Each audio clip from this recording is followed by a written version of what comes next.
السلام عليكم ورحمة الله وبركاته. إن الحمد لله نحمده ونستعينه ونستغفره ونعوذ بالله من شرور أنفسنا وسيئات أعمالنا. من يهد الله فلا مضل له ومن يضلل فلا هادي له، وأشهد أن لا إله إلا الله وحده لا شريك له، وأشهد أن محمدا عبده ورسوله. أما بعد، فإن أصدق الحديث كتاب الله، وخير الهدى هدى نبينا محمد صلى الله عليه وسلم، وشر الأمور محدثاتها، وكل محدثة بدعة، وكل بدعة ضلالة، وكل ضلالة في النار.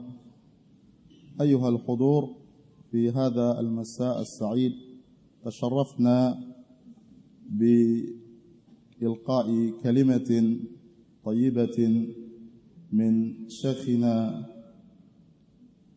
العلامة الدكتور أبي نصر محمد موسى آل نصر،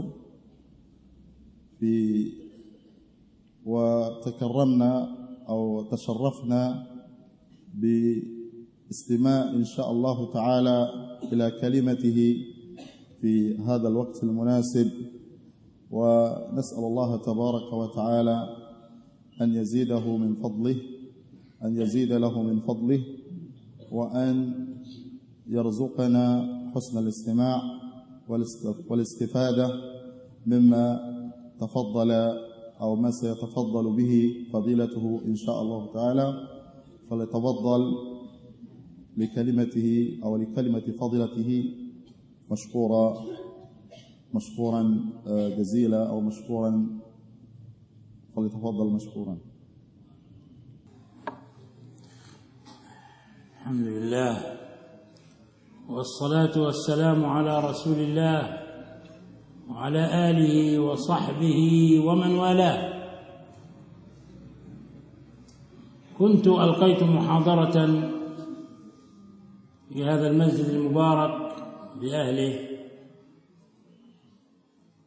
وكانت هذه المحاضرة بمناسبة ذكرى أعياد الميلاد ورأس السنة الميلادية. نصحت فيها نفسي وإخواني المسلمين في هذا البلد وفي غيره من بلدان الإسلام ممن فتنوا بهذه الأعياد غير الإسلامية، مع ما يقع فيها من موبقات ومعاصٍ وفواحش لا يقرها الإسلام لا من قريب ولا من بعيد، تتنافى مع عقيدة الإسلام ومع شريعته، وتتنافى مع الولاء والبراء الذي هو من أصول الإسلام. ووعدت يومها بأن أترك جلسة للإجابة على أسئلة السائلين، لأن الوقت لم يسعفنا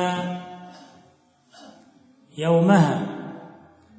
واليوم أتكلم بمقدمة وهي تذكير لنفسي ولإخواني، ثم نفتح مجال الأسئلة.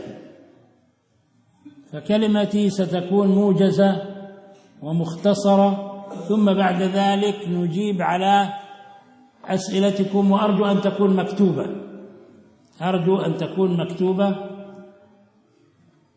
وأن تكون فيما فيه مصلحة وفيما فيه معالجة لمشاكل المسلمين في هذه البلاد وفي غيرها. Nah.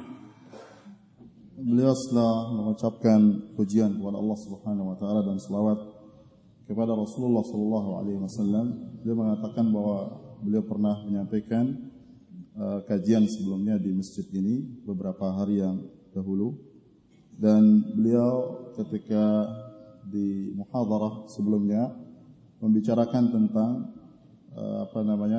perayaan tahun baru dan yang juga ada di negeri ini, dan yang berkaitan dengan awal tahun baru atau hari tahun baru atau tahun baru, yang kaum muslimin atau tidak sedikit kaum muslimin terfitnah dengan perayaan-perayaan yang tidak ada kaitannya dengan syariat Islam. Dan belum lagi kegiatan acara seperti ini yang tidak sesuai dengan syariat Islam, juga muncul hal-hal yang berkaitan dengan maksiat dan juga perbuatan-perbuatan yang dimurkai oleh Allah Subhanahu wa taala yang tentu tidak sesuai dengan ajaran Islam dan bertentangan dengan akidah Islam dan juga dengan syariat Islam, dan juga bertentangan dengan wala dan bara, sikap loyal dan berlepas diri seorang muslim, yang dimana wala dan bara itu adalah hal yang sangat mendasar dari ajaran Islam. Dan pada kajian yang dahulu saya pernah menjanjikan, kalau tidak ada kesempatan untuk sesi tanya jawab, untuk melakukan sesi tanya jawab, dan itu alhamdulillah pada kesempatan sekarang ini.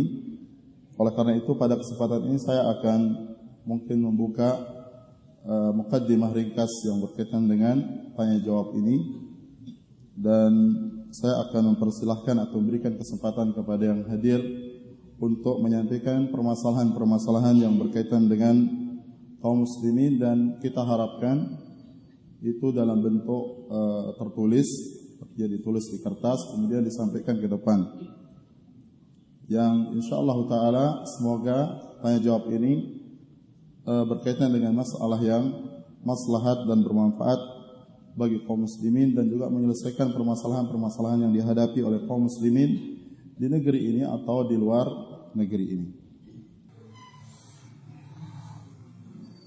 كليمتي الصغيرة هي وصية لنفسي ولإخواني ونصيحة لي ولإخواني، وهي وصية الله للأولين والآخرين، أخذا من قوله تعالى: ولقد وصينا الذين أوتوا الكتاب من قبلكم وإياكم أن اتقوا الله. ولقد وصينا الذين أوتوا الكتاب من قبلكم وإياكم، أي ووصيناكم وإياهم أن اتقوا الله. تقوى الله التي هي أساس كل خير وأساس كل بر، أساس كل فضيلة، والتي هي سبب في دخول الجنة والبعد عن النار. آيات الكتاب العزيز كثيرة في الأمر بالتقوى وبيان ثمار التقوى، وحسبنا أن النبي صلى الله عليه وسلم كان يفتتح خطبة الحاجة بآيات 3 تحث على التقوى: يا أيها الذين آمنوا اتقوا الله حق تقاته ولا تموتن إلا وأنتم مسلمون. وحق التقوى أن يطاع الله فلا يعصى، وأن يذكر فلا ينسى، وأن يشكر فلا يكفر. هذه حق التقوى. ومن اتقى الله حق قدر استطاعته فقد اتقى الله حق التقوى، لأن الله لا يكلف نفسا إلا وسعها. والآية الثانية: يا أيها الناس اتقوا ربكم الذي خلقكم من نفس واحدة. اتقوا ربكم الذي خلقكم من نفس واحدة وخلق منها زوجها وبث منهما رجالا كثيرا ونساء واتقوا الله، مرة أخرى في نفس الآية، واتقوا الله الذي تساءلون به والأرحام إن الله كان عليكم رقيبا. والآية الثالثة يا أيها الذين آمنوا اتقوا الله وقولوا قولا سديدا، مع أن القول السديد من تقوى الله، ولكن بينها عموم وخصوص، بينهما عموم وخصوص، فكل من اتقى الله يلزم أن يقول قولا سديدا. من لوازم تقوى الله القول السديد الذي لا اعوجاج فيه ولا مواربة ولا عسف ولا ظلم. يا أيها الذين آمنوا اتقوا الله وقولوا قولا سديدا، أي ذا سداد، قول عدل، يغفر لكم ذنوبكم. يا أيها الذين آمنوا اتقوا الله وقولوا قولا سديدا يصلح لكم أعمالكم، وصلاح القول سبب لصلاح الأعمال، ويغفر لكم ذنوبكم، أي صلاح القول يأتي بمغفرة الذنوب. ومن يطع الله ورسوله فقد فاز فوزا عظيما، وطاعة الله والرسول من تقوى الله. تقوى الله كما عرفها العلماء قالوا في تعريف تقوى الله هو الخوف من الجليل من الله، والعمل بالتنزيل أي بالكتاب والسنة، والاستعداد ليوم الرحيل أي الاستعداد للموت، استعداد للآخرة، العمل لما بعد الموت.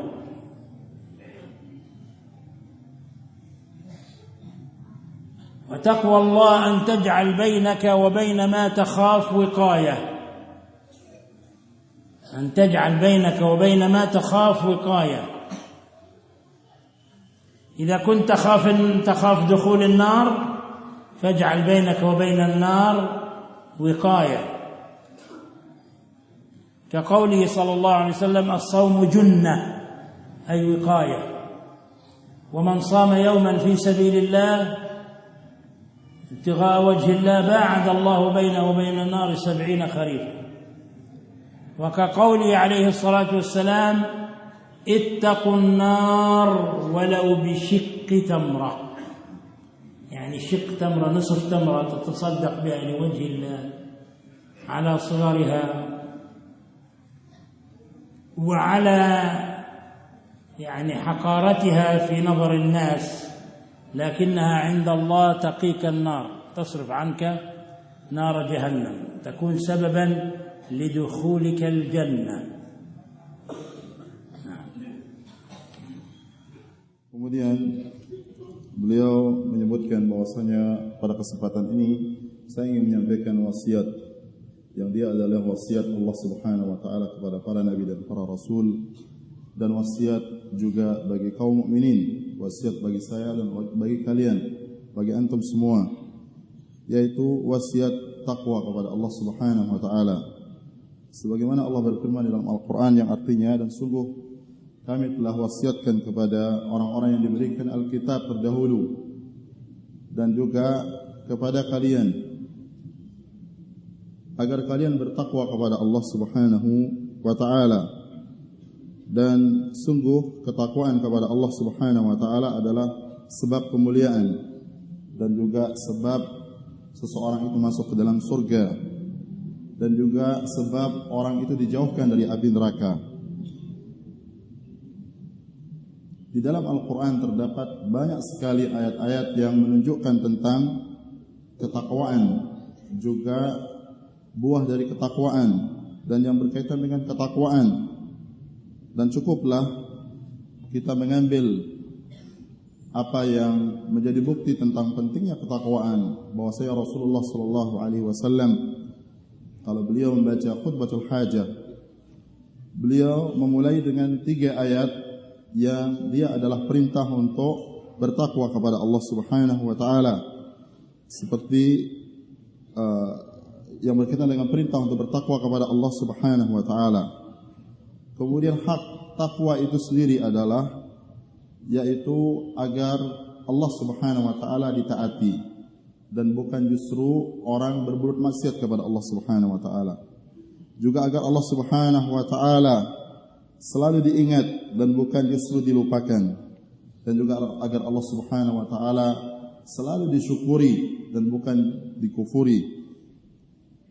Dan ayat yang Rasulullah SAW atau 3 ayat yang Rasulullah SAW membuka khutbatul hajah yang berkaitan dengan perintah takwa.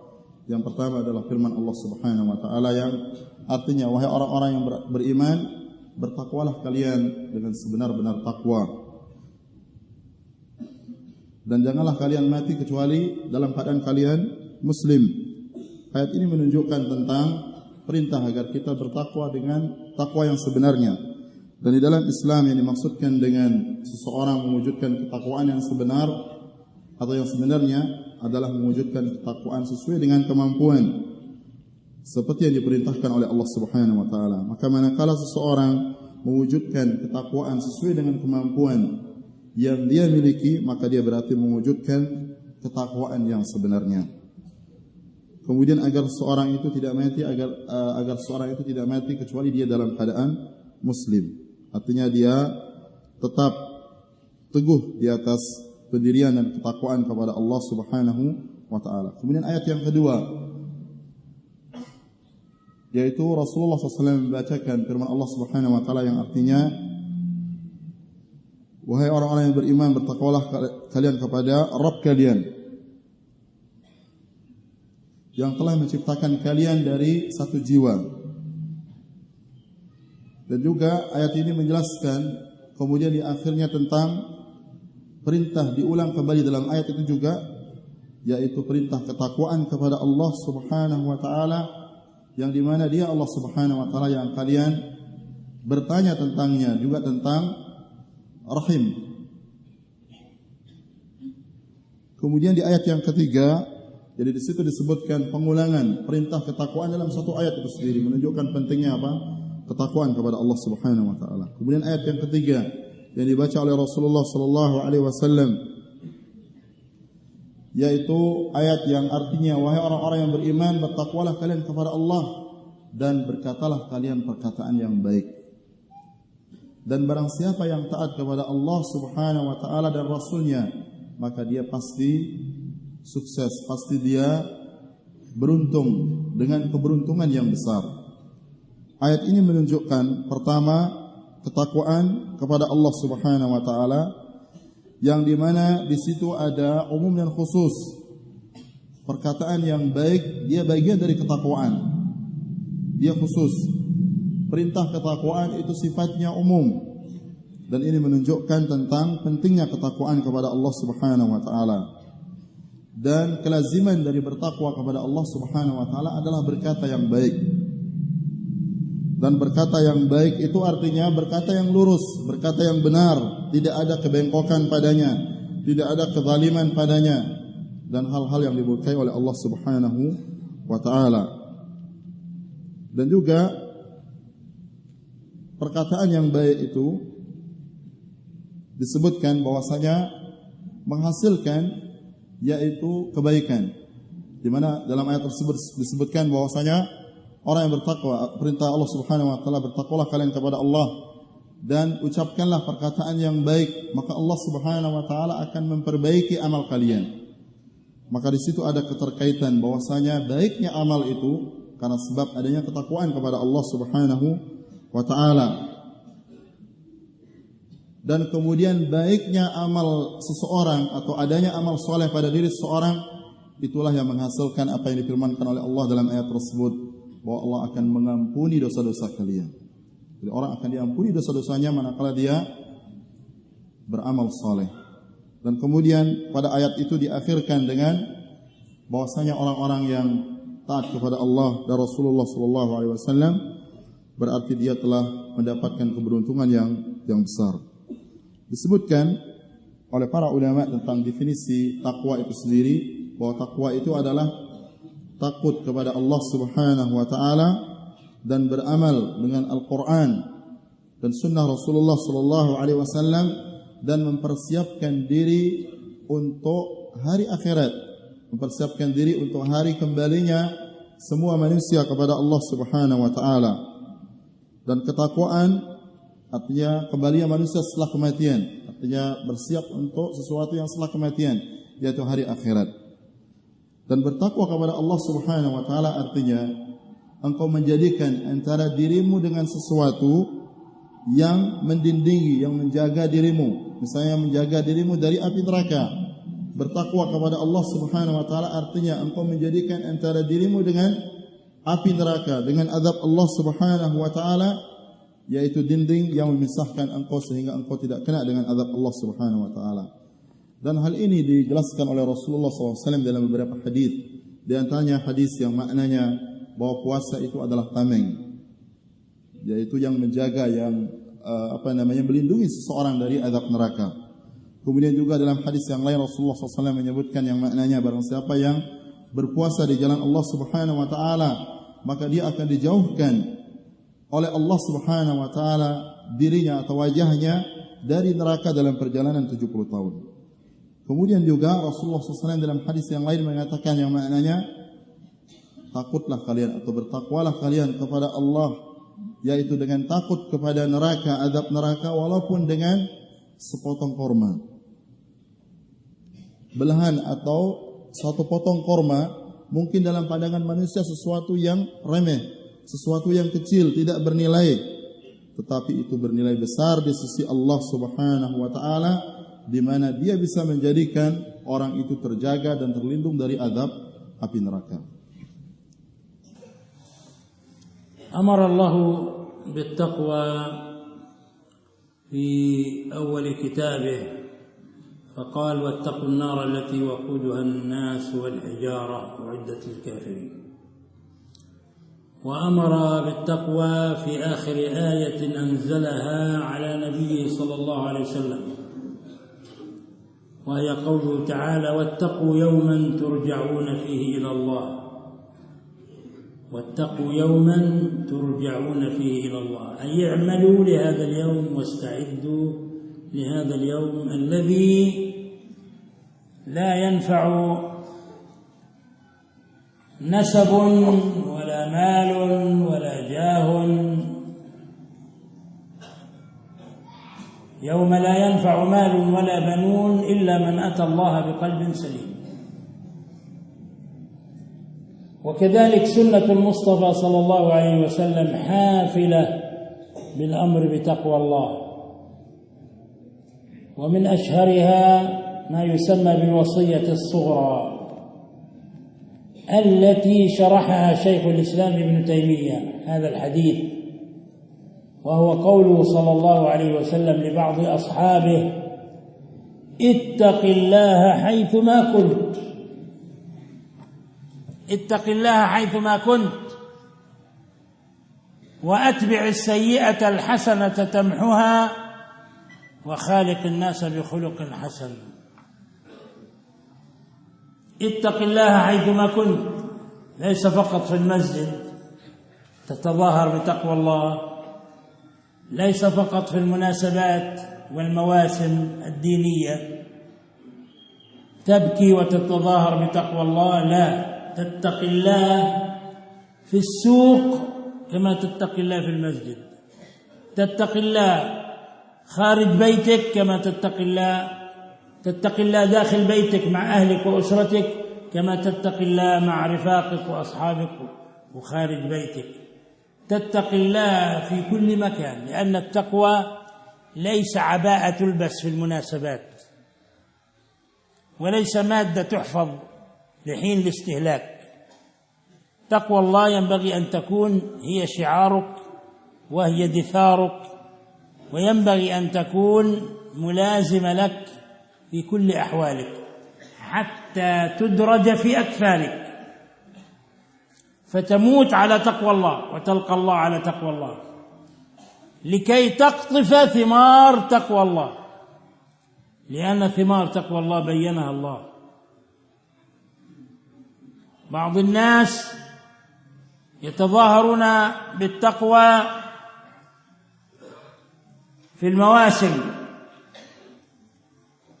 الصالحة، وإذا خلوا بمحارم الله انتهكوها عياذا بالله، وإذا كانوا في بيوتهم كشروا عن أنيابهم وكانوا وحوشا كاسرة في بيوتهم. أما في الخارج ما شاء الله مع أصحابهم زملائهم مع من يقارنونهم في العمل قمة أخلاق، فإذا رجع إلى بيته تراه عياذا بالله لا ترى إلا طعانا لعانا فاحشا بذيئا يضرب ذات اليمين ذات الشمال. والرسول صلى الله عليه وسلم يقول: خيركم خيركم لأهله وأنا خيركم لأهلي. ذكر ربنا عز وجل في كتابه بعض ثمار التقوى وثمارها كثيرة لا يتسع هذا المجلس لذكرها جميعا، ولكني كما قلت هي كلمة مختصرة لأني وعدت بالإجابة على الأسئلة. من ثمار تقوى الله عز وجل أن معية الله تنال بتقوى الله. يعني إذا أردت أن تكون من أولياء من خاصة أولياء الله فعليك بتقوى الله. والدليل: ألا إن أولياء الله لا خوف عليهم ولا هم يحزنون. من هم؟ الذين آمنوا وكانوا يتقون. هذا هو الولي الحقيقي، ليس الولي وذاك الذي يهيم على وجهه في القفار وفي الغابات ويأكل الخنافس ولا يستحم سنين ويقال لها هذا واصل وهذا من أهل الخطوة وهذا من أولياء الله. هذا كذب، هذا من أولياء الشيطان، لأن الطهور شطر الإيمان. معية الله مع المتقين، ولا يكون الإنسان تقيا إلا إذا كان وفق الكتاب والسنة، أخلص دينه لله وجرد المتابعة لرسول الله صلى الله عليه وسلم ولم يبتدع في دين الله. قال الله تعالى: إن الله مع الذين اتقوا والذين هم محسنون. وقال في آية أخرى: والله مع المتقين. وقال النبي صلى الله عليه وسلم حينما قال أبو بكر في الغار: يا رسول الله لو نظر أحدهم إلى موضع قدميه لأبصرنا. هنا تأتي معية الله الخاصة. قال: يا أبا بكر لا تحزن إن الله معنا، ما ظنك باثنين الله ثالثهما. حتى لو نظروا إلى موطئ أقدامهم فإنهم لن يرون، لأن الله معنا، لأنهم أهل التقوى وأهل المغفرة. هل هناك من هو أتقى من رسول الله صلى الله عليه وسلم؟ حاشا لله. هل هناك من هو أتقى بعد الرسول عليه الصلاة والسلام من صديق هذه الأمة؟ أبو بكر الذي لو وضع إيمانه في كفة وإيمان الأمة جميعا في كفة لرجح إيمانه رضي الله عنه؟ لا يمكن. تقوى الله أيها المسلمون من ثمارها العظيمة أنها سبب لتفريج الكروب وكشف الغموم والهموم، وأنها سبيل لمضاعفة الرزق وزيادة الرزق. بعض الناس يشكون الطفر ويشكون الفقر ويشكون الرزق، هم السبب، لأنهم ما اتقوا الله عز وجل. لو أنهم اتقوا ربهم لرزقهم من حيث لا يحتسب، لأن الله عز وجل يقول: ومن يتق الله يجعل له مخرجا ويرزقه من حيث لا يحتسب. ومن يتق الله يجعل له مخرجا أي من كل ضيق ويرزقه من حيث لا يحتسب. تأتي الأرزاق من حيث لا يدري، من حيث لا يتوقع، من حيث لا يدري، من حيث لا يبذل جهدا. وتقوى الله سبب لتيسير كل عسير. قال الله تعالى: ومن يتق الله يجعل له من أمره يسرا. أموره تتيسر. ولهذا تجد الإنسان الصالح الله عز وجل ييسر أموره، والإنسان الفاجر الفاسق تجد أموره معسرة معقدة. ومن أعرض عن ذكري فإن له معيشة ضنكا ونحشره يوم القيامة أعمى. آخر الآيات. ثم أخيرا تقوى الله تورث الإنسان الفرقان، البصيرة، النور في القلب. يعني الله عز وجل بسبب تقواه ينور قلبك ويعطيك بصيرة. هذه البصيرة ترى الحق حقا وترزق وتوفق لاتباعه، وترى الباطل باطلا وتوفق لاجتنابه، كما في الدعاء: اللهم أرنا الحق حقا وارزقنا اتباعه، وأرنا الباطل باطلا وارزقنا اجتنابه. قال الله تعالى: ومن يتق الله يجعل له فرقانا. الفرقان هو البرهان الواضح، ومثل المصباح الذي تكشف فيه الظلمات فتفرق بين الأفعى وبين الحطبة، فتجتنب الأفعى وتأخذ الحطبة تستفيد بها وتنتفع بها. ثم أخيرا أن تقوى الله سبب للنجاة من نار جهنم. قال الله تعالى: وإن منكم إلا واردها كان على ربك حتما مقضيا. المرور على جسر جهنم وهو أحد من السيف وأدق من الشعرة. كل إنسان من أتباع الأنبياء لابد أن يمر على هذا الصراط. وإن منكم إلا واردها كان على ربك حتما مقضيا ثم ننجي الذين اتقوا ونذر الظالمين فيها جثيا. الظالمين فيها جثيا على رؤوسهم ويسحبون على وجوههم ذوقوا مس سقر. أسأل الله تعالى أن يجعلني وإياكم من أهل التقوى،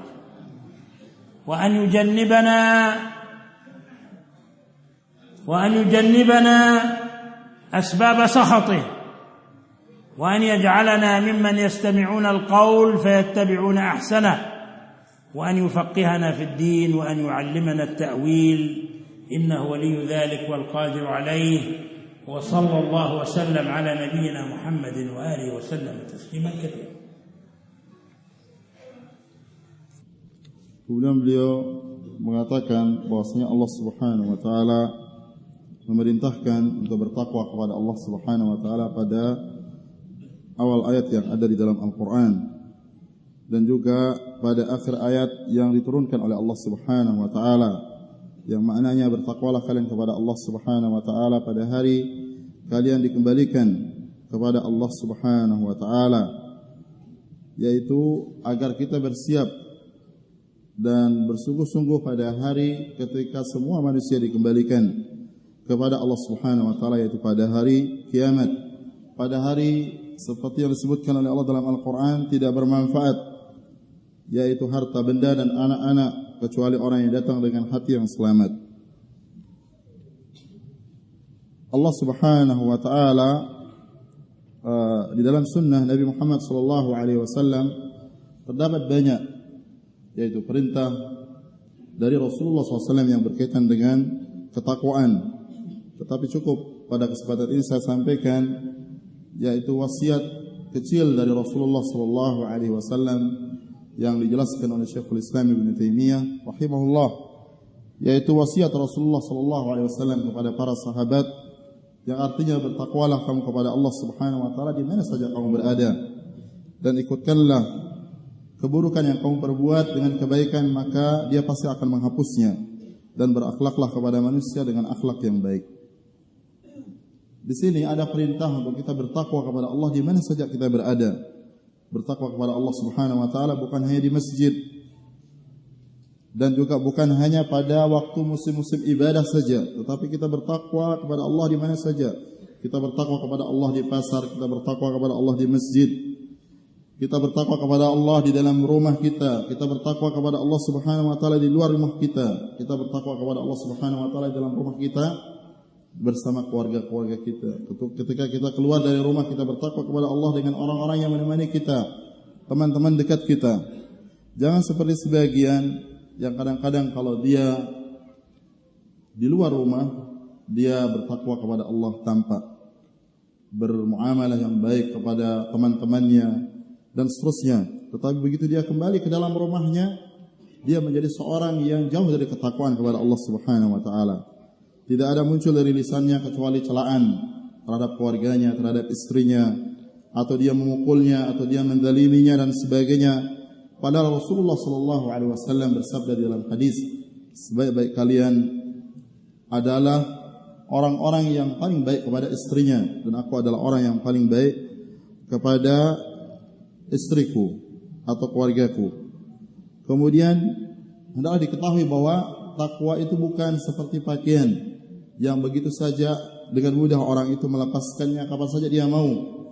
Dan juga ketakwaan kepada Allah Subhanahu wa taala itu hendaklah engkau jadikan dia sebagai pakaian hakikimu dalam setiap keadaan, dan engkau jadikan dia sebagai syiar, dan engkau jadikan dia selalu bersamamu dalam segala keadaan yang melazimu dalam setiap saat. Dan itu engkau lakukan terus di atas ketakwaan sampai engkau mati dalam keadaan bertakwa kepada Allah Subhanahu wa taala. Kemudian yang berkaitan dengan ketakwaan kepada Allah Subhanahu wa taala,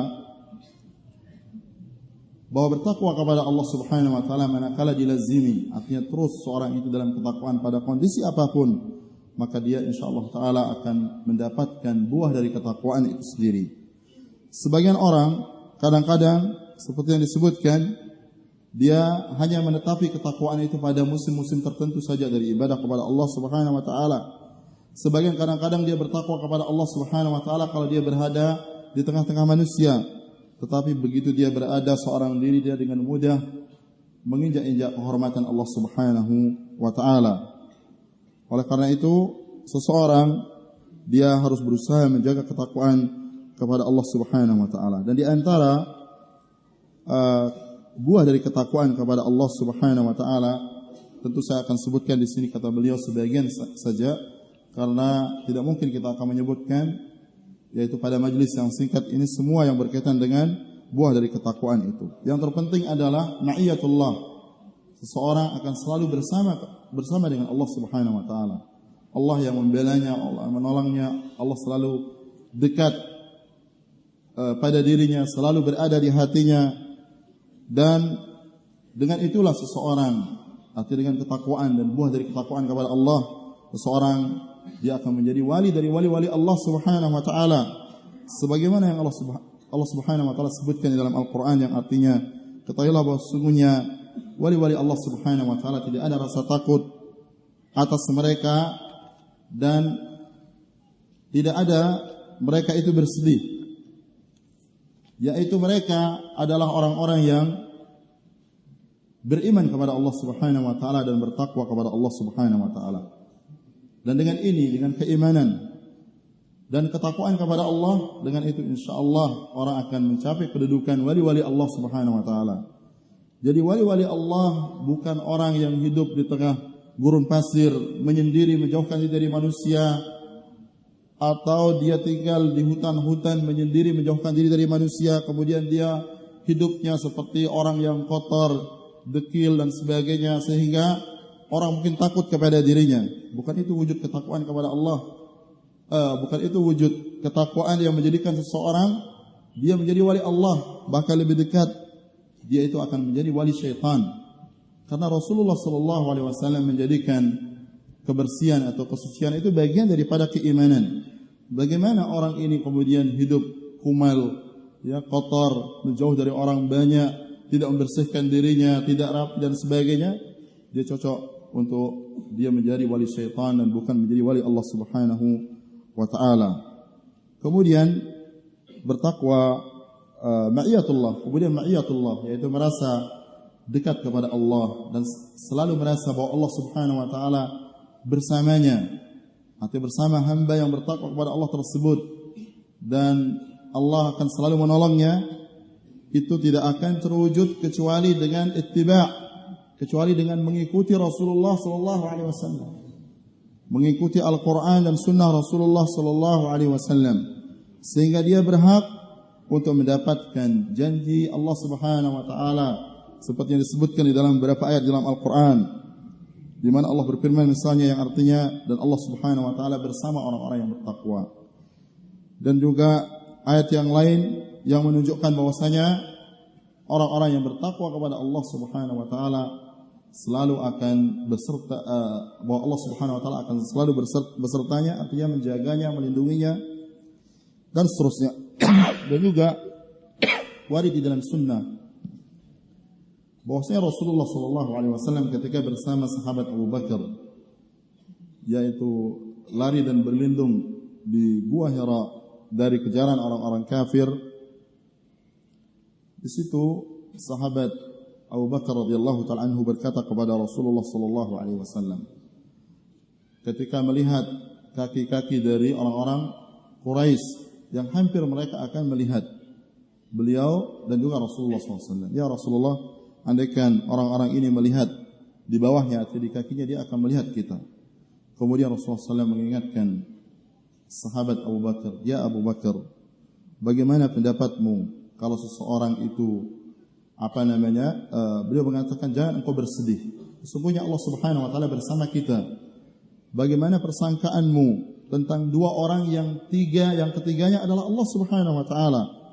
Dia Allah Subhanahu wa taala selalu bersama kita, bersama Rasulullah sallallahu alaihi wasallam, bersama sahabat Abu Bakar radhiyallahu taala anhu. Siapa orang yang mengatakan dirinya lebih bertakwa dari Rasulullah sallallahu alaihi wasallam? Tidak ada orang yang akan berani mengatakan bahwa dirinya lebih bertakwa dari Rasulullah sallallahu alaihi wasallam.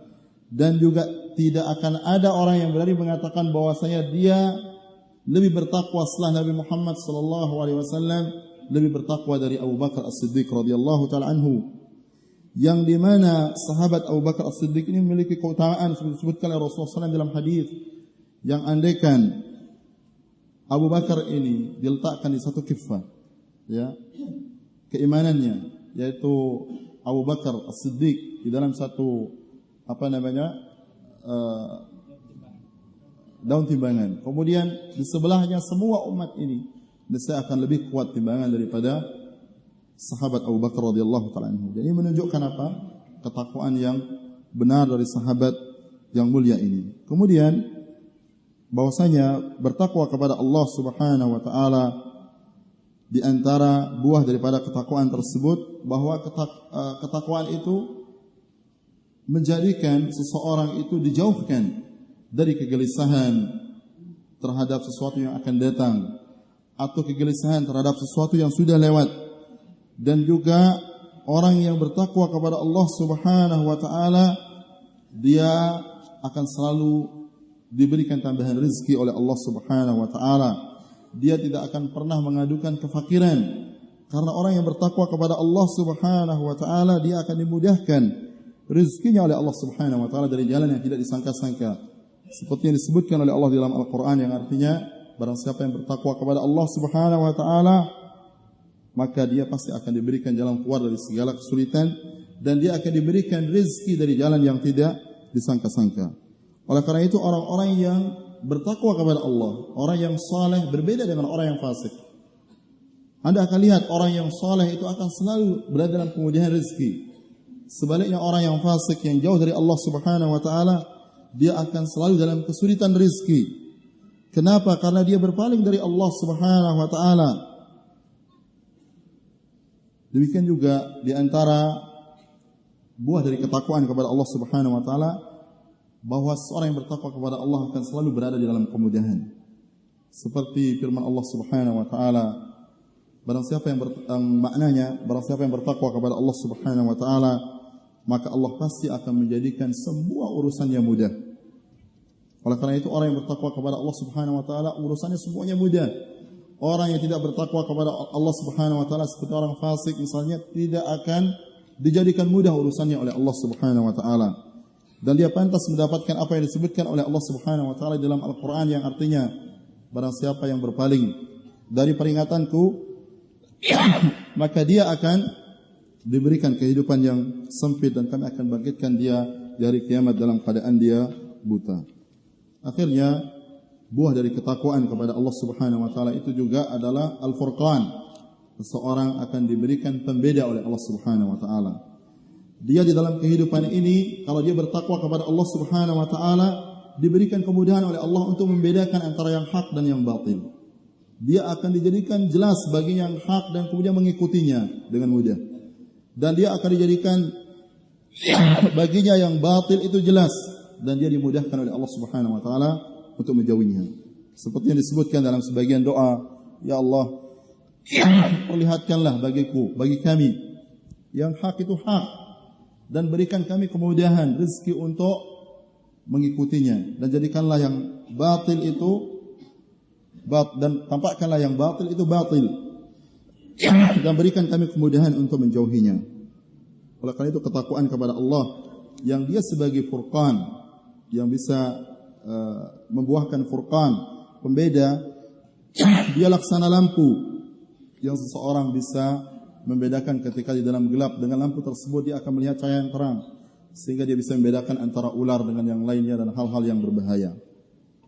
Kemudian yang terakhir sekali beliau menyebutkan bahwasanya ketakwaan kepada Allah adalah sebab seseorang diselamatkan oleh Allah Subhanahu wa taala dari azab neraka. Sebagaimana Allah Subhanahu wa taala menyebutkan dalam Al-Qur'an yang maknanya bahwa sungguhnya tidaklah dari mereka, artinya semua manusia pengikut para nabi dan para rasul, melainkan pasti akan melewati neraka jahanam itu. Dan itu adalah merupakan keputusan Allah Subhanahu wa taala yang sudah ditetapkan. Kemudian Allah Subhanahu wa taala menyelamatkan orang-orang yang bertakwa dari mereka, orang-orang yang yang melewati sirat, melewati jembatan yang dia berada di atas neraka jahanam. Dan juga Allah Subhanahu wa taala menyebutkan di dalam ayat itu juga setelah yaitu menyelamatkan orang-orang yang bertakwa juga membiarkan orang-orang yang zalim, orang-orang yang menyelisihi Allah Subhanahu wa taala, yang menentang Allah Subhanahu wa taala, orang-orang yang zalim, dia akan terperosok ke dalam neraka jahanam karena tidak diselamatkan oleh Allah Subhanahu wa taala. Dan kemudian ketakwaan kepada Allah Subhanahu wa taala di samping menyelamatkan seseorang dari azab neraka, dan orang-orang yang tidak bertakwa kepada Allah Subhanahu wa taala dia tidak akan diselamatkan dari neraka dan mereka akan merasakan dahsyatnya azab neraka jahanam. Dan kita tentu semua berlindung kepada Allah Subhanahu wa taala dari azab neraka. Dan semoga Allah Subhanahu wa taala menjadikan kita semua termasuk dari orang-orang yang bertakwa kepada Allah Subhanahu wa taala. Dan menjadikan bagi kita yaitu kebaikan, dan juga semoga Allah Subhanahu wa taala memberikan kita yaitu sikap atau mendengar yang baik, atau yang mendengarkan dengan baik apa yang baik yang diucapkan atau yang disampaikan baik pada kajian ini ataupun yang lainnya. Dan semoga Allah Subhanahu wa taala memberikan kita ilmu yang bermanfaat, dan Dia Allah Subhanahu wa taala Maha Kuasa terhadap segala sesuatu. Wassallallahu ala nabiyina Muhammad wa ala alihi wa sahbihi wasallam, wa akhiru da'wana alhamdulillahi rabbil alamin. Dan insyaallah dengan kalimat yang sudah disampaikan setelah ini insyaallah akan ada tanya jawab.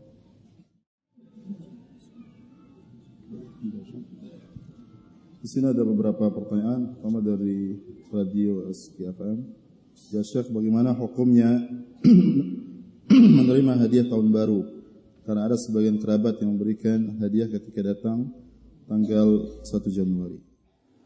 يعني تكلمنا في محاضرة كاملة في هذا الموضوع أنه لا يجوز قبول الهدية في عيد الميلاد لا من المسلمين ولا من النصارى، لأن هذه الأعياد باطلة. يعني حينما أنت تقبل هدية كأنك تقبل بالاحتفال بهذه الأفعال وهذه الأعياد التي هي تخالف عقيدة الإسلام، تخالف شريعة الإسلام. فلا نأخذ ولا نعطي ولا نشارك، وهذا من الولاء والبراء. نعم. Beliau menjawab bahwasanya tidak boleh atau hukumnya menerima hadiah yang berkaitan dengan hadiah tahun baru, baik dari kaum muslimin atau selain mereka, dari orang-orang Nasara misalnya, karena itu menyelisihi syariat Allah Subhanahu wa taala. Karena kalau Anda menerima hadiah tersebut berarti seakan-akan Anda menerima perayaan seperti ini yang dia menyelisihi syariat Allah Subhanahu wa taala. Oleh karena seorang muslim tidak dia memberi hadiah dan juga tidak diberi hadiah yang berkaitan dengan tahun baru. السائل يقول: ما نصيحتكم بالنسبة للمسلمين ليجتهدوا في حث أبنائهم لطلب العلم الشرعي والصبر عليه، يعني تعليم القرآن والصبر عليه. Jadi sini ada pertanyaan, tolong nasihatkan kaum muslimin untuk bersungguh-sungguh dalam menuntut ilmu dan juga agar mendidik anak-anak mereka di atas Al-Quran dan Sunnah dan bersabar di atasnya. Khas al-muslimin. نعم. هذا يعني واجب الآباء على تجاه الأبناء أن يهتموا بهم في تعليمهم تربيتهم وتحفيزهم على العلم وعلى حفظ القرآن وعلى الجلوس في مجالس العلماء، وهذا من النصيحة لهم، وهذا من الأمانة التي ائتمنهم الله عليها، وهذا داخل في عموم قوله تعالى: قوا أنفسكم وأهليكم نارا. وكيف نحفظ أبناءنا في ظل هذه الفتن الكثيرة وفي ظل هذا الغزو الصليبي والغزو الرافضي والغزو العلماني لمجتمعاتنا إلا بهذه المحاضن الإيمانية وهذه البيئات الصالحة. نعم. Beliau menjelaskan bahwasanya ini merupakan kewajiban orang tua, pertama bagi dirinya tentunya, kemudian untuk mendidik anak-anak mereka dan mendorong mereka untuk memiliki perhatian tentang Al-Quran dan ilmu, bahkan menghafalkan mereka Al-Quran, dan agar mereka duduk di majelis-majelis ilmu. Dan ini bagian dari apa yang disebutkan oleh Allah Subhanahu wa taala di dalam Al-Quran. Wahai orang-orang yang beriman, jagalah diri kalian dan juga keluarga kalian dari api neraka. Maka bagaimana seseorang akan bisa menjaga diri dari peperangan pemikiran, baik itu dari orang-orang Salibi ataupun orang-orang Rafidah atau yang lainnya dari orang-orang yang menyimpang dari jalan Islam? Bagaimana dia bisa menjaga anak-anaknya atau dirinya kalau mereka tidak memiliki lingkungan yang di situ mengajak kepada ilmu dan juga mempelajari ilmu dan juga Al-Quran Al-Karim? Maka tentu sangat diperlukan untuk para orang tua itu memiliki perhatian agar mengajarkan anak-anak mereka yang berkaitan dengan ilmu dan Al-Quran. Di sini ada pertanyaan, yaitu dari SKFM juga. Wahai Syekh yang dimuliakan, bagaimana sikap seorang pegawai muslim yang diundang makan oleh bosnya yang sedang merayakan Natal di rumah? لا يجوز طاعة مخلوق كائنا من كان في معصية الله.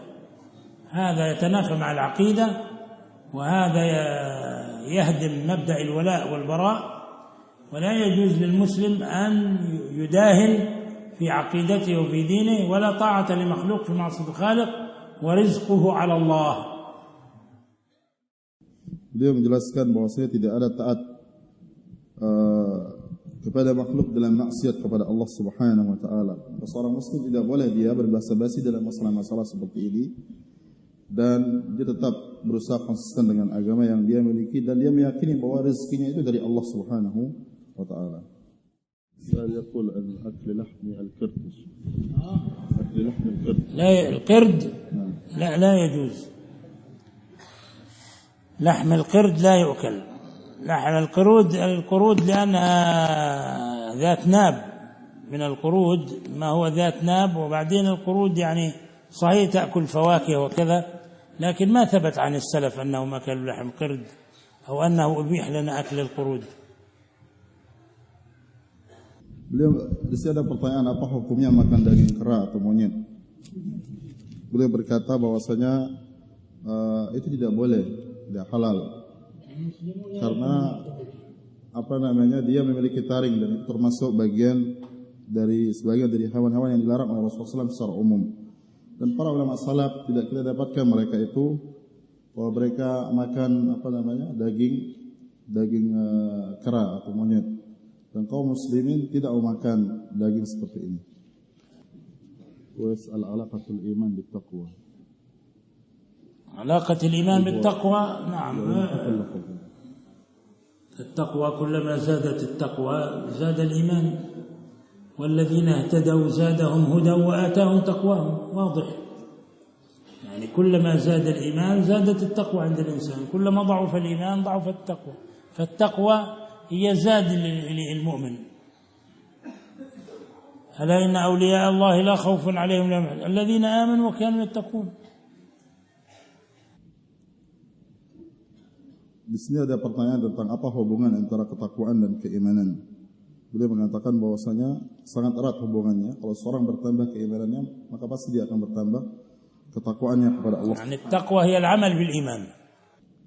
Dan beliau mengatakan takwa itu adalah beramal atau amalan daripada keimanan itu sendiri. Sebagaimana disebutkan di dalam firman Allah Subhanahu wa taala yang maknanya, ketahuilah bahwa sesungguhnya wali-wali Allah Subhanahu wa taala tidak ada rasa takut kepada mereka dan juga mereka tidak bersedih, yaitu mereka orang-orang yang beriman dan bertakwa kepada Allah Subhanahu wa taala. Yani huwa yas'al as-sa'il an mawqif al-ulama min al-mashakil التي تحدث الآن في الشرق الأوسط.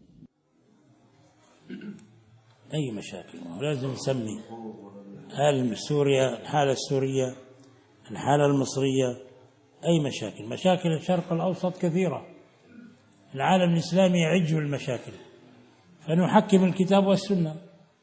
أما الحالة السورية فنبرأ إلى الله من هذه الجرائم التي يرتكبها النظام السوري. هذا نظام نصيري أكفر من اليهود والنصارى، وهذا نظام أفتى ابن تيمية قبل نحو 700 سنة بأن النصيرية فرقة ضالة أكثر من اليهود والنصارى، وهؤلاء هم القرامطة الذين دخلوا إلى الكعبة وقتلوا الحجاج وأخذوا الحجر الأسود وألقوا الحجاج في بئر زمزم. هم جماعة هذا النظام. هذا النظام مجرم يجب قتاله ويجب حربه، ولكن ليس من هؤلاء العزل، وإنما من خلال الدول العربية والإسلامية، لأنه هذا امتداد لإيران المجوسية وامتداد لتدمير المنطقة العربية والإسلامية وتشييع المنطقة كلها، وهو نظام خائن وعميل لليهود. فلا يجوز أن نصف بأنه ولي أمر وأن هؤلاء خوارج الذين خرجوا عليه. لا، هذا أنا قلت وأفتيت يجب الخروج عليه قبل 40 سنة، ليس من اليوم، من قبل 40 سنة يجب الخروج عليه، وهو إلا يكون آثمين، لأن هذا نظام يهدم المساجد ويدنس المصاحف ويغتصب النساء السنيات ويذبح العلماء. نظام مجرم أخس من اليهود، يعني ما فعل هذا النظام لم يفعله اليهود على تاريخهم، مر تاريخهم، فجهاده من أوجب الواجبات. ولكن لابد من الإعداد ولابد من الراية، تكون الراية راية إسلامية لإعلاء كلمة الله. Di sini ada pertanyaan yang sebenarnya sifatnya umum. Bagaimana pendapat Syekh tentang sikap para ulama Islam menghadapi konflik yang ada di Timur Tengah, atau sikap para ulama tentang konflik yang ada di Timur Tengah? Beliau mengatakan ini persoalan yang umum. Permasalahan kaum muslimin sangat banyak, ya, konflik dan juga masyakil, kesulitan-kesulitan yang dihadapi dan bencana-bencana yang dihadapi kaum muslimin sangat banyak di Timur Tengah ataupun yang lainnya. Tapi kalau yang seperti misalnya terjadi di Mesir dan juga terjadi di Suriah dan negara-negara yang lain. Tapi kalau ditanyakan tentang Suriah misalnya, maka beliau mengatakan bahwa sesungguhnya Suriah, dia pemerintahnya adalah pemerintah Nusairi, yang mereka ini lebih kafir pemerintah ini daripada orang-orang Yahudi dan orang-orang Nasara. Sebagaimana yang disebutkan oleh Syekhul Islam Ibn Taimiyah rahimahullah taala sekian abad yang dahulu, dan mereka ini adalah sekte Qaramitah, sekte sesat yang keluar dari Islam, yang mereka pernah menyerang kota Makkah, kemudian membunuh kaum muslimin di dalamnya dan menghancurkan bahkan Ka'bah, dan juga membuang mayat-mayat kaum muslimin di sumur Zamzam. Dan memerangi mereka dan memberontak terhadap penguasa yang seperti ini kekufurannya adalah merupakan sesuatu yang disyariatkan, tetapi tidak tentu dilakukan oleh pribadi atau personil-personil kaum muslimin, pribadi-pribadi kaum muslimin, tetapi dilakukan oleh negeri-negeri kaum muslimin, dilakukan oleh daulah yang mereka memerangi orang-orang yang seperti ini, yang memerangi kaum muslimin. Dan pemerintahan Suriah dia perpanjangan dari pemerintahan Iran, yang mereka itu adalah usulnya dari orang-orang Majusi, yang mereka itu atau pemerintahan seperti Suriah ini, bahkan beliau mengatakan telah memberikan fatwa untuk bolehnya memberontak atau memerangi penguasa seperti ini. Bahkan beliau fatwakan itu 40 tahun yang dahulu, karena mereka itu sangat membenci Islam dan melakukan perbuatan-perbuatan yang bahkan tidak dilakukan oleh orang-orang Yahudi. Mereka menghancurkan masjid-masjid kaum muslimin, mereka mengotori dan juga menginjak-injak mushaf-mushaf Al-Quran, menginjak-injak kehormatan para wanita kaum muslimin, membunuh para ulama. Mereka ini jauh lebih jahat daripada orang-orang Yahudi dan orang-orang Nasara. Maka menjihadi dan memerangi orang-orang yang seperti ini, seperti di Suriah ini, adalah merupakan kewajiban, tetapi itu harus dilakukan oleh negara-negara kaum muslimin, bukan oleh pribadi-pribadi muslim. Dan juga diperlukan tentunya persiapan atau i'dad, dan juga harus ada bendera yang jelas untuk memerangi mereka. Jadi itu yang beliau fatwakan yang berkaitan dengan masalah ini. Was'al an syai'in 'azim an mawdu' al-khilafah wa al-umur. ايش السؤال؟ ويقول يعني عن نظام الخلافة، ما هو حقيقة الخلافة وما يتعلق بها.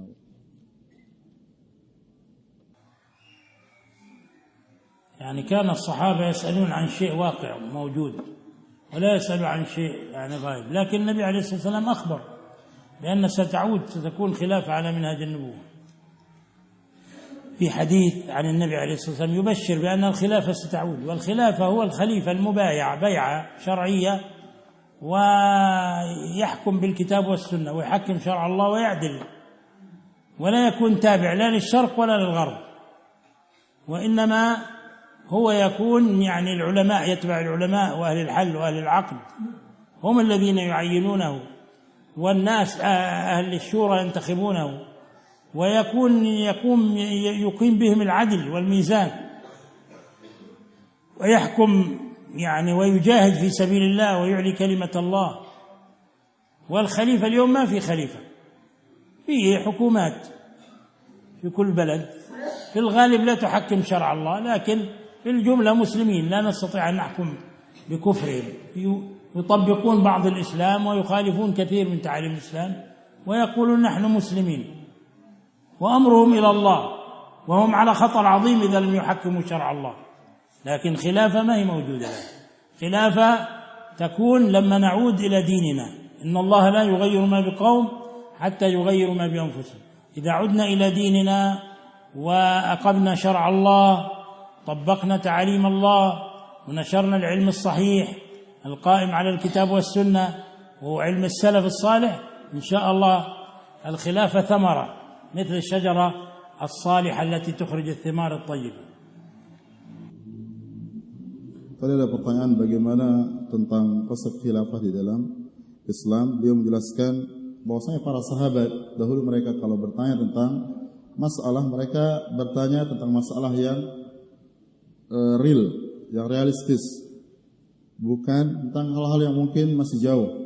Tetapi kita katakan bahwasanya khilafah di dalam Islam ada dan dia pasti akan kembali khilafah di atas manhaj para nabi. Dan khilafah di dalam Islam adalah khilafah yang menegakkan syariat Allah Subhanahu wa taala. Dan dia tidak mengikuti timur dan barat.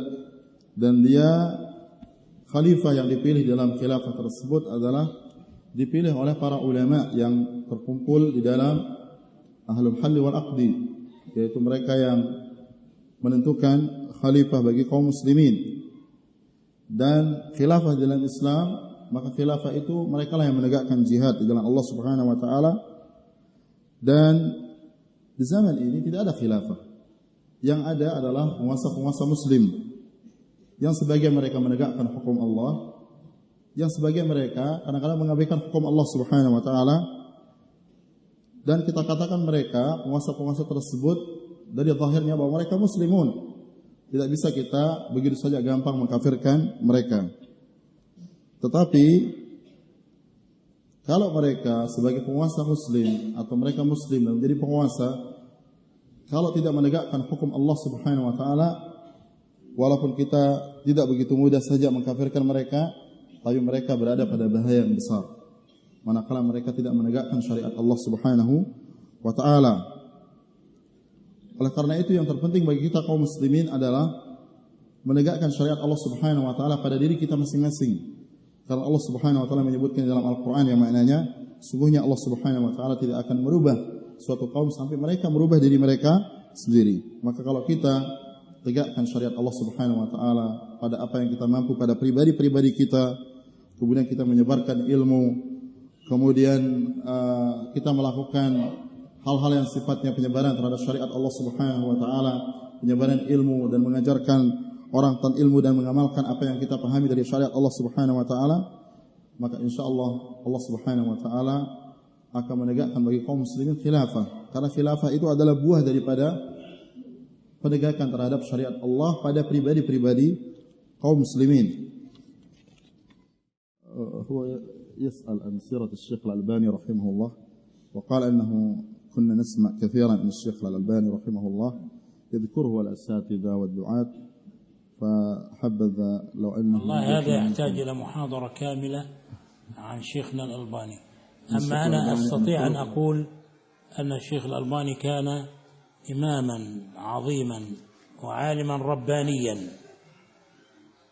عالما ربانيا يتخلق بأخلاق السلف وهدي السلف، وكان مثال للعالم الرباني العامل بعلمه، كان قواما صواما رحمه الله، وكان مثابرا على العلم، كل وقت في العلم وفي الدعوة إلى الله، ونفع الله عز وجل به الناس المسلمين في العالم، وأصفار قليلة رحمه الله، ولكن الله نشر علمه في الآفاق في الخافقين في العالمين.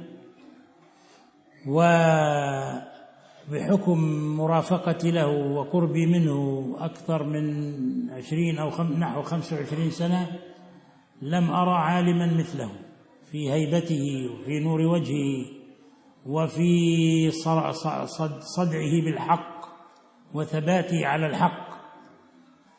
إذا تبنى قولا أو رأيا أو مسألة فإنه يثبت عليها ثبوت الجبال الرواسي، ولا يبالي بمن خالفه ما دام أنه يعلم أنها هي الحق. وكان شيخنا رحمه الله أزهد ما يكون في ما في أيدي الأغنياء وما في أيدي الحكام، ما كان يدخل عليهم ولا يطلب عطاياهم ولا يتزلف إليهم، وكانوا يتمنون أن يقول كلمة في مدحهم أو كلمة في الثناء عليهم أو في تثبيتهم، ولكنه رحمه الله لم يكن كذلك، كان بعيد كل البعد عن الدنيا وعن أهلها، رجل يريد الآخرة. وحتى لما منح جائزة الملك فيصل للعلوم الإسلامية أرسل من ينوب عنه في استلامها، ما ذهب إليها ولا سعى إليها. فشيخنا رحمه الله تعالى يعني أمة في هذا الزمان، والحديث عنه لا أستطيع أن أوفي حقه في إجابة سؤال كسؤال السائل، ولكن يحتاج إلى محاضرات وليس محاضرة في بيان مناقب هذا الإمام الذي كما قيل سلفي تأخر به الزمن، يعني من أئمة السلف الذين تأخر بهم الزمن، وهو من المجددين لهذا الدين.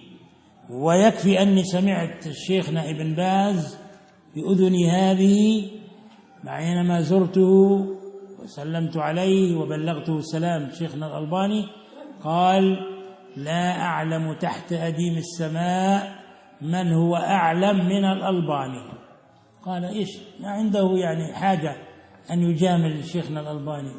قال: أعلم من الألباني. لم يقل في الحديث ولا في الفقه وإنما قال: لا يوجد تحت أديم السماء في علمي من هو أعلم من الألباني. وكفى بهذه شهادة، لأنه لا يعرف العلماء إلا العلماء. أكتفي بهذه الإجابة الموجزة، ونقوم بعد الترجمة للصلاة إن شاء الله.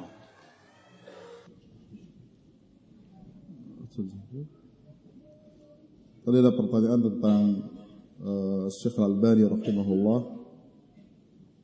bagaimana tentang beliau, dan beliau mengatakan bahwasanya kalau kita berbicara tentang Syekh Al-Albani, tentang keutamaan beliau, maka itu membutuhkan kajian khusus untuk itu. Bahkan mungkin bukan hanya satu kajian, mungkin akan membutuhkan banyak kajian.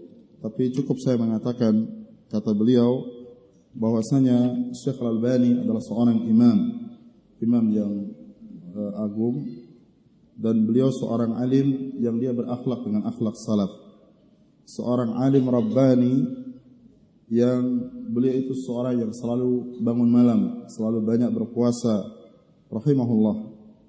Dan beliau itu adalah seorang yang sabar, tekun di dalam ilmu, dan beliau menghabiskan waktunya untuk ilmu dan dakwah.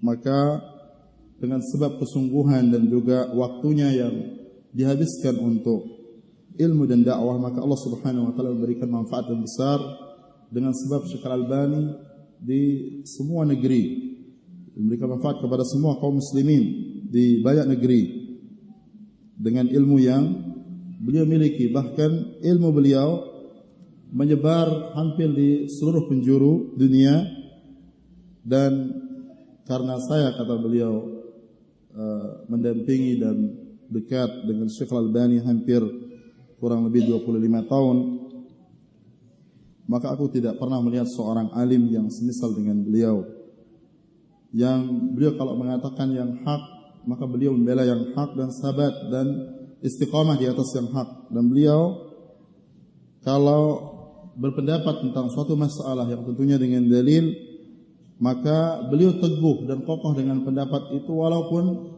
banyak orang yang berselisih dengannya seperti kokohnya gunung yang sangat kokoh. Dan beliau tidak peduli dengan orang-orang yang menyelisihinya selama dia berada di atas dalil dan hujjah. Dan Syekh Al-Albani rahimahullah, beliau adalah seorang yang sangat zuhud dengan apa yang dimiliki oleh orang lain daripada dunia. Oleh karena itu Syekh Al-Albani, beliau tidak banyak mendekati orang-orang kaya atau para penguasa untuk mencari dunia dari mereka. Dan pujian terhadap dan juga Syekh Al-Albani rahimahullah bukan seperti orang-orang kebanyakan atau sebagian orang yang mungkin kesibukannya hanya mendekati misalnya penguasa dan menjilat kepada mereka, tetapi beliau tidak. Beliau seorang yang sangat jauh dari hal-hal yang berkaitan dengan dunia. Walaupun itu beliau menasihati para penguasa dan sebagainya, tetapi tidak artinya bertemu dan kepada mereka atau datang kepada mereka. Bahkan beliau mengatakan ketika beliau Syekh Al-Albani rahimahullah dianugerahi yaitu hadiah Faisal Awad, sebuah hadiah penghargaan dari yayasan khairiyah dari Jaiza Faisal Awad, beliau Syekh Al-Albani mewakilkan pengambilan hadiah tersebut. dan bukan beliau sendiri yang mengambilnya. Kemudian beliau mengatakan, pada kesempatan ini yang ringkas ini tentu saya tidak akan bisa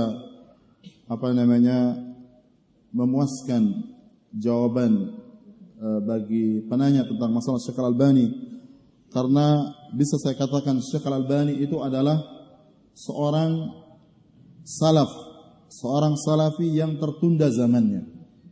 Jadi kalau salaf itu di zaman dahulu, di zaman sahabat, zaman tabi'in, tabi'in.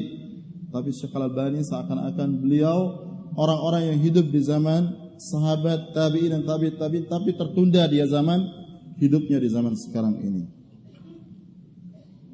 Dan beliau adalah seorang mujaddid atau termasuk orang-orang yang memperbaharui agama ini, menghidupkan agama ini dan mengembalikan orang kepada Al-Quran dan Sunnah Rasulullah SAW. Dan cukup sebagai kemuliaan dan tentang keagungan Syekh Al-Albani rahimahullah apa yang saya dengar kata beliau secara langsung dengan telinga saya dari Syekh Ibnu Baz rahimahullah ketika saya menziarahi beliau dan menyampaikan kepada beliau yang berkaitan dengan Syekh Al-Albani. Beliau Syekh Ibnu Baz rahimahullah mengatakan seperti yang didengar oleh Syekh, yang maknanya Syekh Ibnu Baz menyatakan, aku tidak mengetahui di bawah kolong langit ini orang yang lebih alim dari Syekh Al-Albani rahimahullah. Dan ungkapan ini cukup sebagai persaksian tentang keilmuan, tentang kealimannya dan tentang kemuliaannya Syekh Al-Albani rahimahullah. Dan tentu tidaklah mengetahui tentang kedudukan para ulama kecuali para ulama. Demikian penjelasan ringkas beliau tentang hal ini. Dan ini adalah pertanyaan dan jawaban. نعتذر للإخوة، نعتذر عن بقية الإجابة، بقية الأسئلة كثيرة، وفي هذا القدر كفاية، وصلى الله وسلم على نبينا محمد وآله وسلم تسليما كثيرا. Dan beliau minta maaf kepada teman-teman yang mungkin banyak pertanyaannya masuk ke sini tidak bisa dijawab semua. Dan wassallallahu ala nabiyina Muhammad wa ala alihi wa sahbihi wasallam wa akhiru da'wana alhamdulillah.